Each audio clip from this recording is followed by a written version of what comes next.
आषाढी यात्रेचा सोहळा अवघ्या 2 दिवसांवर येऊन ठेपलेला आहे आणि पंढरपुरात भाविकांची गर्दी सुद्धा वाढू लागली आहे। आज जवळपास 3 लाखांपेक्षा अधिक भाविक पंढरपुरात दाखल झालेले आहेत। विठ्ठल रुक्मिणी पदस्पर्शाची दर्शन रांग गोपाळपूर रोडवरील पत्रा शेड पर्यंत गेली आहे। दर्शन रांगेसाठी तयार केलेले 10 पत्रा शेड भाविकांच्या गर्दीने हाऊसफुल झालेले आहेत। दर्शन रांगेतून सविस्तर आढावा घेतलेला आहे आमचे प्रतिनिधी भारत नागणे यांनी।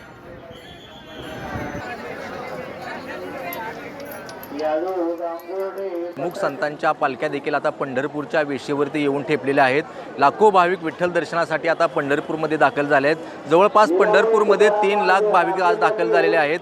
भाविकांना कोणताही त्रास होऊ नये या ठिकाणी मंदिर समितीने व्यवस्था केलेली आहे। चहा असेल, पाणी असेल, नाश्ता असेल, या ठिकाणी सगळी सोय केलेली आहे। भाविक मात्र आनंदामध्ये विठ्ठलाच्या दर्शनासाठी या ठिकाणी थांबलेले आपल्याला पाहायला मिळतात।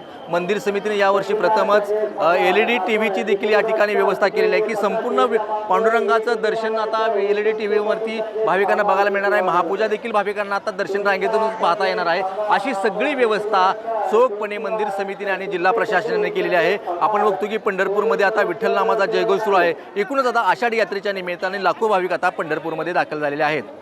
कॅमेरामन राजू मिसाळसह भारत नागणे, साम टीव्ही न्यूज, पंढरपूर।